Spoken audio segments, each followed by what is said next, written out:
Hey everybody, it's Jang here from Jang Bricks with a Mega Bloks Halo set number 97166. This is the current Forerunner weapons pack as of right now, summer of 2013. This is set number 3 of the Build and Combine mini series. It's just 3 of these with different focus of weapon types and species.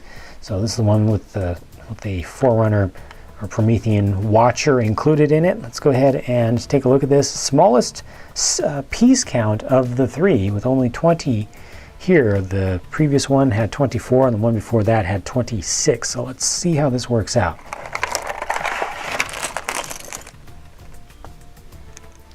Alright, well, the smaller part count did not end up being a real major factor at all in terms of the value of this thing, even though it has the least parts of any of the 3 in this small series. You still end up getting a lot with this. So the figure here is the Watcher, and it's the exact same Watcher that's included in the Cauldron Clash set. If you've seen my review on that. If you haven't seen my review on that, let me go ahead and take this guy off and give you a quick look at him. You can see you can adjust these right here, the dishes, they're connected, it's all one piece. The winglets kind of go up and down and adjust. The little vestigial arms and hands articulate here, and then the legs can also be articulated also. Just has the normal look. I don't think this can turn right here. It's added in, but it doesn't really have any articulation of the head. That's okay. The one attachment point on this is basically right there at the bottom, and so they give you this stand, the clear stand, and you just pop that peg right in the bottom. And then here is the deployable shield that the Watcher can drop. So this is kind of considered part of the ordnance that's included here. So if you're playing with these and you've got a Promethean character on the battlefield, you want to get some upgrades, you can choose to pick up the Watcher with the Hardlight shield that can act as a defensive upgrade rather than upgrading your offensive capabilities. Now the little stand right here, it's the biggest of the 3, and they give you this kind of pegboard sort of piece on the back that gives you a lot of variability. Let you put 3 weapons in there, only 2 are in there right now. The weapons that they include, I'll go ahead and take those off. I do like the large size of this, and it's probably the most accurate looking kind of station compared to the things in the game of the 3 in this series. This is a suppressor, and this is a scatter shot. Now, scale is an issue here. For purists, you'll immediately be able to see, and players of the game immediately see that this suppressor is way too big. Should not be that big. It's a hand weapon. It's a one-hand weapon. You know, I guess you could kind of put 2 hands, put 1 hand underneath here, but you know, it's a small weapon, whereas a scatter shot, you know, it's supposed to stick way out in front.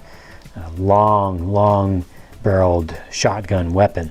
So scale is off, but the detail is nice. They have a little bit of the orangish yellow or yellowish orange color in there, nicely fit into the ridges, so that's well applied. It's not spilled all over the place. A little bit of paint flecks came off there, but it's okay. I'm satisfied with the quality here. The suppressor is held on by a normal hand like so, and the scatter shot can also be held with a normal pistol grip like this, but they also give you these side pegs on each of them. Now, what is that about? It's not intended to be held with 2 hands like that. These are really intended to be used with the Promethean Knight figures. So here's the Promethean Knight figure from the Cauldron Clash set that I already reviewed, and you can see that he actually comes with a scatter shot already, and it's the exact same one in design and print or paint.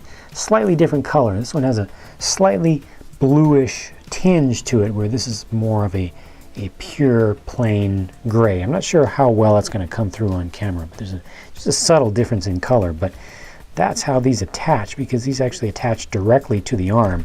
So I'll take the original one off, and you can see here I'm now putting the weapon pack one on that's gray, and here's what he looks like with the suppressor attached to him, like so. So that's what he looks like. It doesn't look so bad on this in terms of its size. It actually kind of balances out. It is a little bit large, but you know, when you put it into perspective, it's not that bad. However, I'm going to go ahead and grab a Spartan and show you what it looks like on a Spartan using the pistol grip. And there you can see now on a Spartan, it's clearly oversized. So it's kind of a matter of how you use it and what character you choose to use it with. So here, let me see if I can just rotate get the articulation just to where I want it. So that's about the best that you can do for a pistol grip in the dominant hand, and then just cradling with the other hand. Doesn't quite get around there, but kind of does the job. And it's very obvious what he has. You know, the shape really determines recognizability of the weapon. So I think that works out okay. So I'm pretty happy with this. Definitely like this stand here. The Watcher is a very interesting character in giving us the hard light shield for folks who actually do battle scenarios. This is a great piece to have. It would probably be good to have multiple of these, especially if you start to build up your army. This stand can definitely hold a number of different weapon configurations in it. You've also got pegs on the side, so you can even attach things onto the side. And then the weapons that are included here, be careful not to mix them up. The ones from the Cauldron Clash and this. Okay, this is actually correct. You got the scatter shot and the suppressor. I think it would have been nice if they gave us a light rifle instead of a suppressor, since the one set that's out right now with the Knight, the Promethean, already has that exact same weapon. So would have made more sense to swap this out for something else, and something else recognizable. Certainly the light rifle is a very useful weapon in the game, but overall I'm still happy with what I got here, and I'm looking forward to doing the combination between all three in this series, which I will do in a separate video. So thank you for watching, and come back for more.